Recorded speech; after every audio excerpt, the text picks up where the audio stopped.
The smell is burnt wiring and ozone. Acrid. Amos knows that smell intimately.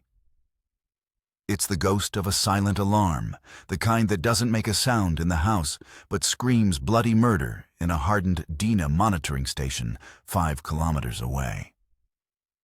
His chronometer, a military-issue Lemania, reads 02:14:06 a.m. They have, by the most optimistic calculation, 4 minutes before the first response car arrives. Eitan is a void against the starlight, filtering through the bay window, his silhouette rigid, a statue carved from compressed violence. He confirms the breach with a single, precise hand signal. The infrared motion sensor on the far garden wall, the one intel from Hector, the gardener, swore was deactivated for maintenance tonight.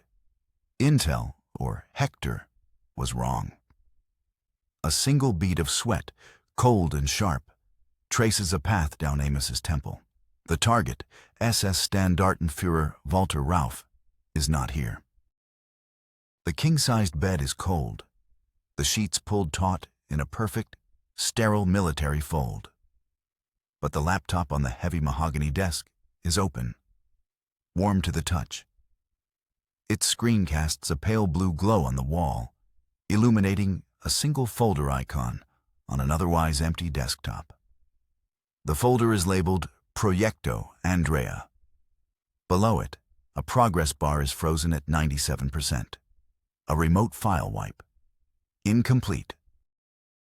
Dahlia's voice crackles in his covert earpiece, a clipped, frantic whisper from the comms van parked 3 blocks away, disguised as a municipal plumbing truck. Amos, police dispatch is active. Multiple units responding. Code 7, silent alarm, high priority. Armed officers. ETA 3 minutes, maybe less. They're fast here, faster than the book says. 3 minutes. The file size is 2.4 gigabytes. A direct download over their encrypted tactical Wi-Fi is impossible. It would take 10 minutes. Their only option is a brute force data transfer to the Spike, a piece of experimental direct access hardware from Unit 8200's Skunk Works. Dahlia had warned him the transfer protocol was unstable, that it could create a cascading voltage overload and corrupt the drive's solid-state memory. A 50-50 chance. He jams the Spike into the laptop's USB port. A small LED blinks a furious red, then a hesitant green. The transfer begins. A new progress bar appears. 1 minute and 40 seconds estimated time. Too long. Far too long. Talk to me, Dahlia. Amos whispers, his eyes methodically scanning every detail of the room. The target's personal study, books on chemical engineering, fluid dynamics, and gas dispersion line the walls. Schematics for industrial ventilation systems are pinned to a corkboard. A framed photograph, ostentatious and chilling, shows the target. An old man with the dead, pitiless eyes of a shark, shaking hands with a uniformed General Augusto Pinochet. The wipe protocol is fighting the transfer, Dahlia says, her voice strained, the sound of her typing a frantic rhythm in the background. It's a digital tug-of-war. The wipe is writing null data over the source sectors while the Spike is trying to read them. I'm trying to isolate its kill command, spoof a handshake that tells it the job is done. I need another 90 seconds, Amos. Minimum. Sirens. Faint, but growing. A high-pitched, European-style wail cutting through the Santiago night. Eitan moves from the window, a fluid shadow. 2 cars turning onto our street. Ford Falcons. No lights, running dark. Not local police. That's DINA. The Dirección de Inteligencia Nacional. Pinochet's secret police. This changes everything. 4 minutes just became 60 seconds. Dahlia now, Amos commands, his voice dropping to a low growl. I can't. It will fry the data. 40 more seconds. I'm almost past its kernel-level access. The progress bar on the laptop screen crawls 60%, 65%. The sound of car doors slamming shut outside, the noise muffled but distinct. Heavy boots crunching on the gravel driveway. Eitan draws his suppressed Beretta 92F. He glances at Amos, a single sharp question in his eyes. Amos gives a slight shake of his head. No engagement. This is an intelligence mission, not an assassination. Not yet. 20 seconds, Amos, Dahlia pleads, her voice a thin wire of tension. Just 20, I'm in. The distinct metallic click of a rifle's safety being disengaged comes from just outside the study door. They are already inside the house. Eitan raises his pistol, aiming for center mass at the door. Amos holds up a hand, palm out. Wait. His eyes are locked on the progress bar. 92%. 95%. A heavy fist pounds on the study door, the sound like a hammer blow. Abra la puerta, Dina. The voice is rough, commanding. The polished brass doorknob begins to turn. 99%. Eitan tenses, his finger taking up the slack on the trigger. 100%. The LED on the spike drive flashes a solid, brilliant green. Amos rips it from the port just as the door splinters open, the frame shattering inward. He has the data. But they are trapped on the second floor of a sealed house with a Dina kill team waiting for them. Their faces masked by the blinding glare of weapon-mounted flashlights. The mission was to observe and acquire. It has just become a mission of survival. This crisis began not in a panicked firefight in Santiago, but 6 months earlier, in a sterile, soundproofed briefing room buried 3 floors beneath the streets of Tel Aviv. The room, known as the aquarium, had no windows and one occupant, the director of Mossad, a man known only by the single-letter code name Zvi. On the polished table before him was a single grainy photograph, the product of a perilous human intelligence chain. It had been passed from a Chilean dissident on the verge of disappearing to a journalist, from the journalist to a contact at the Israeli embassy in Santiago, and from the embassy via diplomatic pouch straight to Zvi's desk. The photos showed 4 men on the terrace of a lavish villa in the affluent Las Condes district of Santiago. One was a high-ranking general in the Chilean army. Another was Colonel Manuel Contreras, the operational chief of Dina and Pinochet's right hand. The third was a young, ambitious German chemical engineer named Klaus Schreiber, a specialist in industrial pesticide dispersal. The fourth man, the man who made the photograph a matter of Israeli national security, was Walter Rauff. To the world, Ralph was a 78-year-old import-export manager, a quiet, respected pillar of the German expatriate community in Chile. To Zvi and to the aging Nazi hunters at Mossad, he was SS Standartenführer Walter Rauff, the inventor of the gas wagon, the mobile gas chamber, the man who had mechanized mass murder, gassing an estimated 100,000 people, mostly Jews, in the fields of Poland and Belarus. He was a ghost from the Holocaust who had never faced justice. An architect of genocide who had died peacefully in his bed 1,000 times in their nightmares. After the war, Ralph had escaped. Smuggled out of an American POW camp, hidden by sympathetic Catholic clergy in Rome, and funneled down the infamous rat lines to South America. He worked for a time as a security advisor to Syria's intelligence service, a fact that had long stuck in Mossad's craw before settling in Chile in 1958.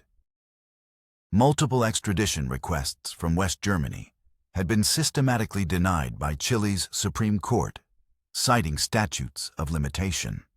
A 1963 Mossad operation to kidnap him, a carbon copy of the one that captured Adolf Eichmann in Argentina, was aborted at the last minute due to a security leak from within the Chilean Jewish community who feared reprisals. For 20 years, Ralph had lived a life of impunity under the protection of the Chilean state. He was a relic, a file destined for the archives. Until this photograph. The presence of Schreiber, the chemical engineer, and Contreras, the DINA chief, was the anomaly. It suggested Ralph was not merely a retired monster living out his days in the sun. It suggested he was active, consulting, sharing his unique, monstrous expertise. An asset was tasked to get close to a low-level secretary within DINA. The asset reported whispers of a new internal security initiative, a final solution to the regime's growing list of subversives. The project's code name was Andrea. The mission, codenamed Operation Final Judgment, was authorized by the Prime Minister in a closed-door session of the Security Cabinet. The objectives were threefold. 1. Confirm Walter Ralph's role in Proyecto Andrea. 2.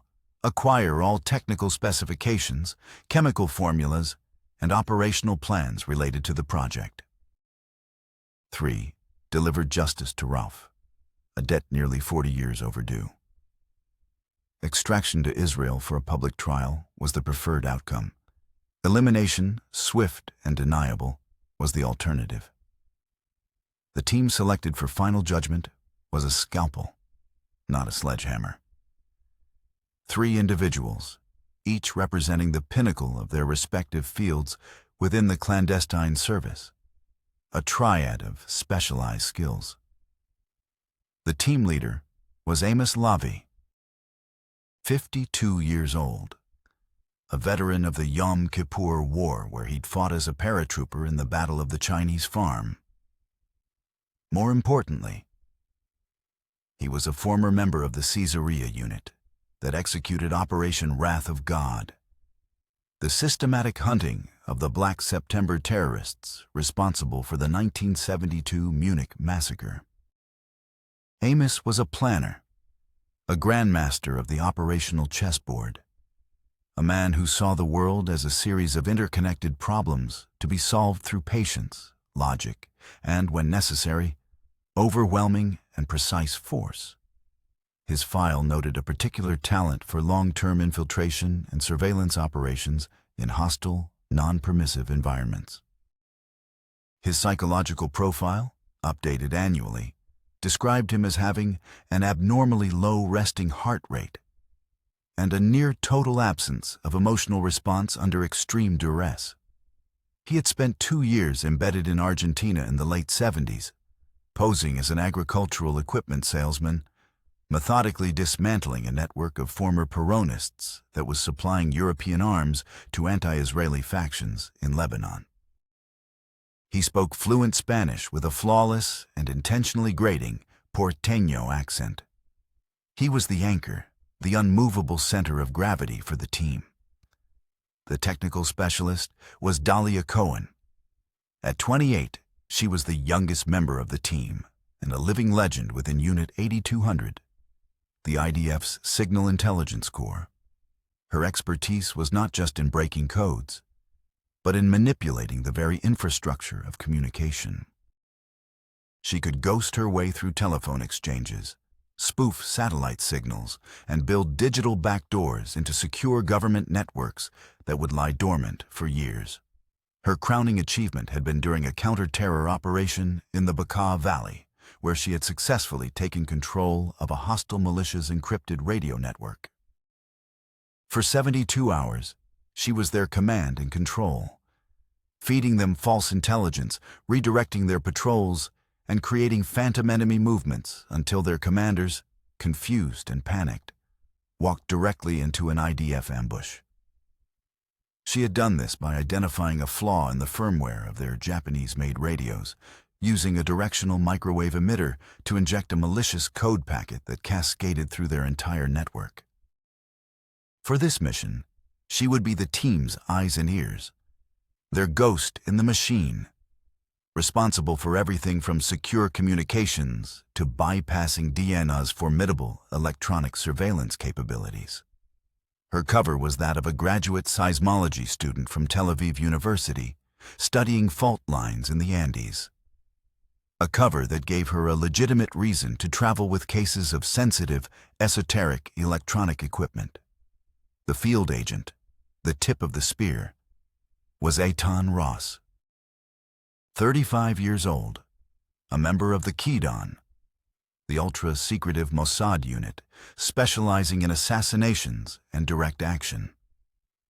Eitan was a chameleon, a man with 100 faces and no true one of his own. His defining operation had been 18 months undercover inside a radical Palestinian cell in Damascus. For a year and a half, he lived as Youssef, a devout, zealous recruit from a Lebanese refugee camp. He ate their food, prayed at their mosque, and memorized their scripture, all while gathering intelligence on their leadership. The moment that defined him came when the cell leader, to test his loyalty, ordered him to execute a captured Syrian army informant. In the dusty, claustrophobic cellar, under the glare of a single bare bulb, Eitan had looked the informant in the eye. The man was young, terrified, his lips moving in a silent prayer. Eitan saw not an enemy, but a mirror of his own potential fate. He felt the weight of the Polish Makarov pistol, cold and absolute in his hand. He recited the first verse of the Al-Fatiha, his voice steady, his Arabic perfect. Then he shot the man in the head, without hesitation, the sound of the gunshot swallowed by the damp earth walls. That act cemented his position. 3 weeks later, he successfully identified and located a key bomb maker, passing the coordinates to Tel Aviv by marking a specific page in a Quran he left at a prearranged bookshop. The subsequent airstrike decapitated the cell's leadership. Eitan simply vanished from the rubble and chaos, Youssef ceasing to exist as he walked across the border into Turkey. His skills were in tradecraft, surveillance, counter-surveillance, disguise, recruitment of assets, and the brutal, intimate art of close-quarters combat. For Chile, he would adopt the cover of a carefree Israeli backpacker traveling the well-worn Gringo Trail through South America, a persona that allowed him to be almost invisible. Just another face in a sea of tourists. Together, they were a self-contained unit, capable of operating for months without direct support, deep inside one of the most dangerous and tightly controlled countries in the world.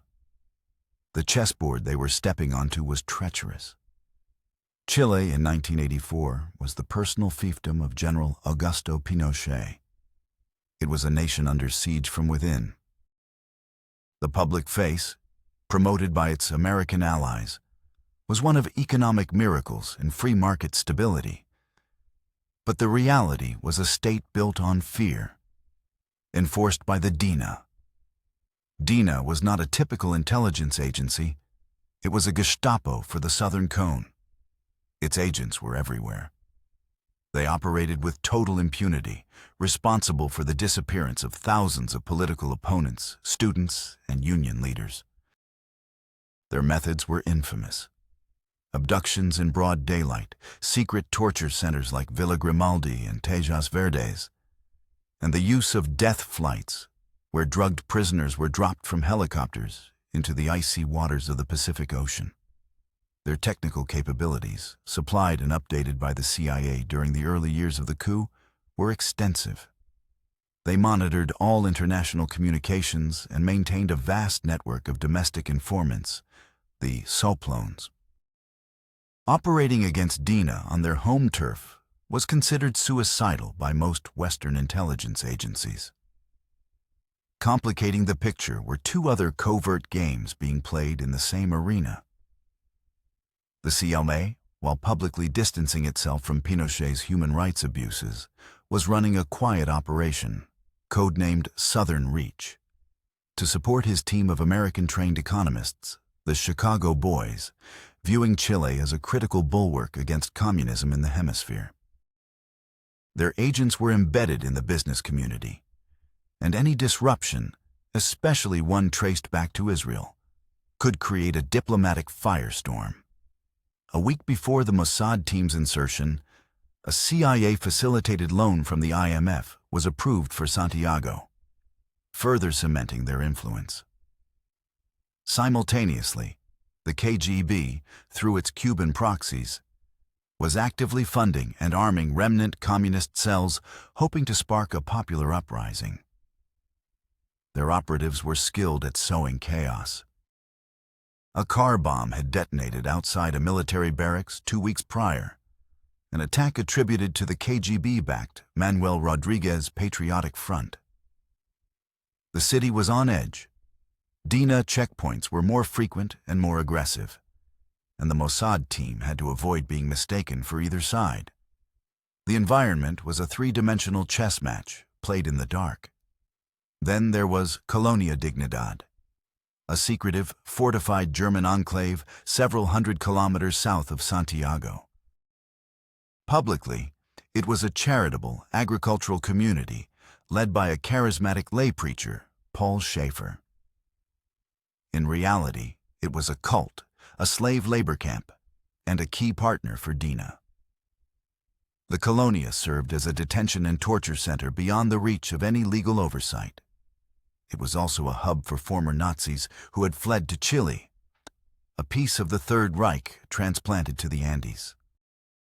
Intelligence suggested Walter Rauff was a frequent visitor, consulting with other German expatriates who possessed useful skills from a bygone era. Any operation against Rauff would have to account for the Colonia as a potential sanctuary, or, worse, an operational base for Proyecto Andrea. The political landscape was just as dangerous. Israel and Chile maintained a strange, contradictory relationship. Publicly, Israel's government condemned Pinochet's human rights abuses. Privately, Israel was a significant supplier of military hardware to the Chilean regime. Israeli defense contractors sold Chile everything from Shafrir air-to-air missiles to Reshef-class patrol boats. This back-channel relationship provided a thin layer of diplomatic cover, but it was a double-edged sword. If the Mossad team were caught, the Israeli government would disavow them instantly to protect the lucrative arms deals. There would be no rescue, no prisoner exchange. They would simply disappear into the Dina system, another number added to the long list of the desaparecidos. This was a mission with no safety net. The final piece of intelligence that greenlit the operation came from a man named Mateo Rojas. Mateo was a Chilean journalist who had been secretly documenting Dina's crimes for years. He was not a paid Mossad asset. He was a source, a man driven by conscience. His father, a university professor of sociology, had been disappeared in 1975. Mateo's information had always been reliable, if sporadic. He communicated through a series of elaborate dead drops and coded messages sent through classified ads in the newspaper El Mercurio. 2 weeks before the team's deployment, Mateo sent a new message. It was a single photograph, slipped inside a hollowed-out copy of Neruda's poetry left at a Santiago library. The photo was taken with a long lens, blurry but clear enough. It showed Walter Rauff, not at his villa, but at a remote, fenced-off industrial facility in the Maipo Valley, an hour south of Santiago. With him were Klaus Schreiber, the German engineer, and 2 men in the uniforms of the Chilean Army's Chemical Corps. In the background of the photo was a vehicle. It was a large cargo truck, a Mercedes-Benz L-Series, but it had been heavily modified. Its cargo bay was hermetically sealed, with no windows or seams. A complex array of pipes, scrubbers, and ventilation ducts was visible on its roof, connected to a large, cylindrical titanium tank mounted on the chassis. It was a modern, technologically advanced, chillingly efficient version of Rauff's 1941 invention. The Gaswagen, reborn. Mateo's accompanying note was brief and terrifying. They call it the Andrea, for limpieza, the cleaning. They tested it on prisoners from Villa Grimaldi. They say it is humane. No noise, no struggle, just sleep. They plan to build 50. The facility is a Dina Black site. No one gets in or out. The implications were staggering. This wasn't just about bringing an old Nazi to justice anymore. This was about preventing a new Holocaust. Pinochet's regime was preparing to industrialize its process of political cleansing, to move beyond individual assassinations and disappearances to mass extermination. Ralph wasn't just a consultant. He was the architect of a new killing machine. The mission objectives were revised by Zvi himself in a secure video call. Acquiring the plans for Proyecto Andrea was now the absolute priority. Capturing or eliminating Ralph was secondary.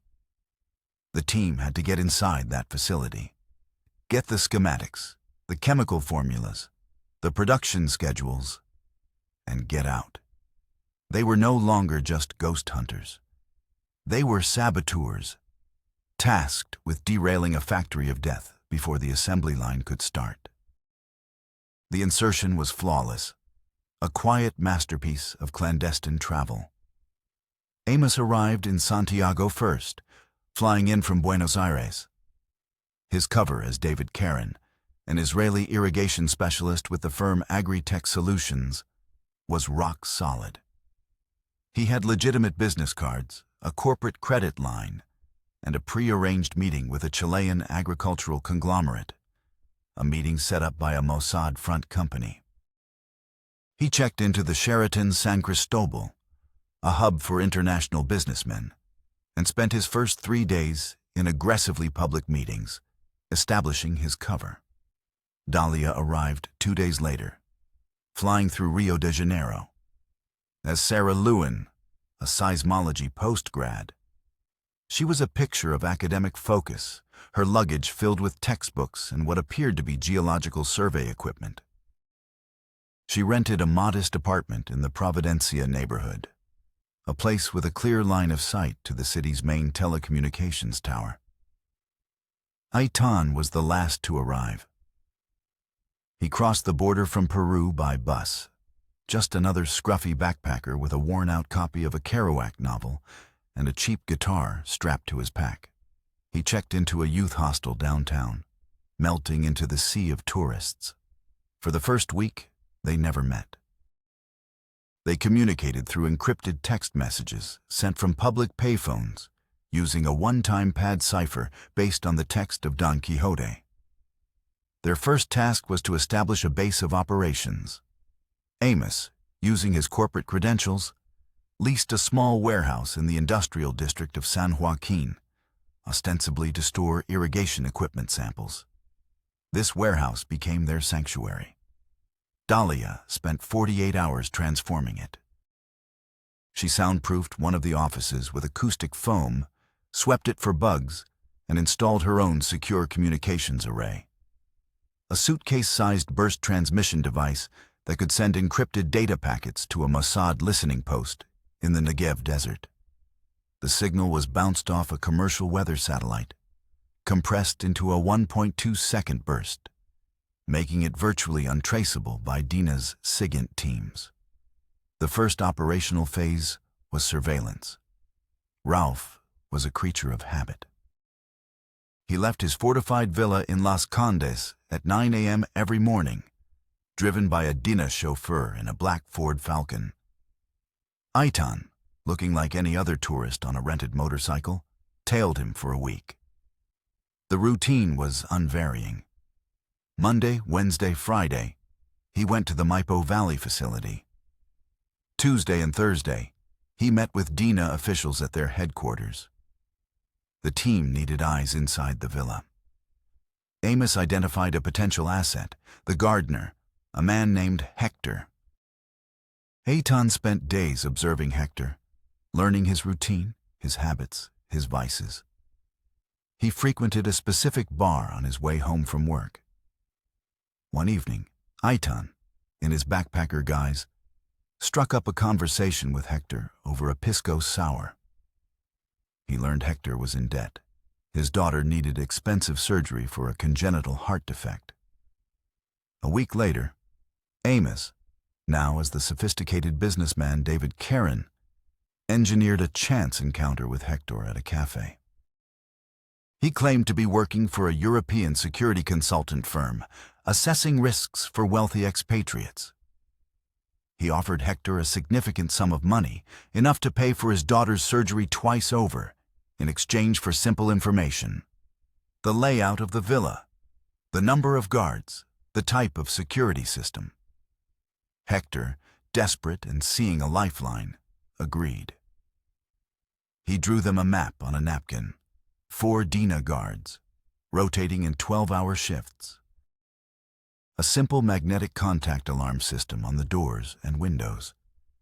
A dog, a German shepherd named Blondie, that roamed the grounds at night. This was the first piece of the puzzle. The next was the Maipo Valley facility. It was a fortress. Concrete walls topped with razor wire, watchtowers, and armed patrols. Dahlia, from a hilltop several kilometers away, used a spectrum analyzer disguised as her seismograph to scan the facility's electronic emissions. She found something new, something not in any intelligence agency's database. A network of high-frequency microwave emitters creating a perimeter fence. It wouldn't trigger a siren. It would cook any human tissue that passed through its beam, causing catastrophic cell death. A silent, lethal barrier. The mission was already more complex than they had anticipated. Technology was both their weapon and their potential downfall. Dahlia's kit was a collection of prototypes, straight from the labs of Unit 8200. Her primary tool for electronic intelligence was the geode, the device she passed off as a seismograph. In reality, it was a multi-spectrum signals intelligence platform. It could intercept cell phone calls, map Wi-Fi networks, and analyze the power grid for fluctuations that might indicate the use of heavy machinery or high-energy equipment. Pointed at the Maipo facility, the geode gave them their first real insight into what was happening inside. It detected massive, intermittent power draws, consistent with the operation of industrial chemical mixers and high-pressure pumps. More disturbingly, its hypersensitive chemical sensor add-on, capable of detecting airborne particulates in parts per billion, picked up faint traces of organophosphate compounds in the air. Organophosphates were the building blocks of nerve agents like sarin and VX. This confirmed their worst fears about Proyecto Andrea. Getting inside the facility was impossible without a direct assault, which was out of the question. They needed the plans, and the plans were most likely with the architect, Ralph. This shifted their focus back to the villa in Las Condes. The information from Hector was a start, but they needed to see inside the house, specifically Ralph's study. Their tool for this was the Mantis, a miniature camera no larger than the head of a screw with a pinhole lens. It had a battery life of only 4 hours and a weak transmission signal that could only be picked up within a 50-meter radius. Getting it inside was Aitan's job. Their new plan was to leverage another of the villa's staff, a young cleaning woman named Isabel. Aitan observed her for days. She was cautious, devout, and unlikely to be swayed by money. So they chose a different approach. Aitan, using a different cover as a European art student, engineered a chance encounter with Isabel at a local church. He was charming, attentive, and feigned a deep interest in her faith. Over 2 weeks, he cultivated a careful friendship. The plan was for him to give her a small gift, a crucifix pendant, with the Mantis camera embedded in the silver. She would wear it to work, and they would get their 4 hours of video. The day of the operation, Dahlia parked the comms van on a residential street overlooking the villa, the plumbing company logo on its side, providing perfect cover. Eitan met Isabel for coffee and gave her the gift. She was touched and put it on immediately. An hour later, she began her shift at the villa. The moment she passed through the gates, Dahlia's receiver flickered to life. The video feed was grainy, unstable. "Signal's weak, Amos," she whispered into her headset. "The villa's concrete walls are degrading it. I'm getting intermittent frames. I can't hold a lock." Amos, monitoring from a nearby park, felt his jaw tighten. "Can you boost it?" "I can try," Dahlia replied, her fingers flying across a keyboard. "I'm going to have to cycle the antenna's polarity and narrow the reception cone. It'll make us more visible to a spectrum scan, but it might work. Hold on." In the van, Dahlia rerouted power to the main reception dish, the equipment fans whining in protest. The image on her monitor stabilized. They watched for 2 hours as Isabel cleaned rooms, the camera swinging with her movements. Finally, she entered Ralph's study. The feed was clear. They saw the desk, the books, the photograph with Pinochet, and they saw the laptop. It was an expensive compact portable, a status symbol. "There," Amos breathed. "That's our target." But then the feed began to flicker again. "Damn it," Dahlia hissed. "The Mantis battery is failing. It was supposed to have another hour. This prototype is garbage." The screen went black. They had confirmation of the laptop, but nothing more. No password protocols, no visible security measures. It was a partial success, but a frustrating one. The failed battery meant they couldn't get the intelligence they needed to plan a clean, surgical data theft. It forced their hand, pushing them toward a much riskier option: physical entry. The third complication, the one that nearly scuttled the entire operation, arrived in the form of a ghost from Amos's past. 2 days after the failed Mantis surveillance, while conducting a final physical reconnaissance,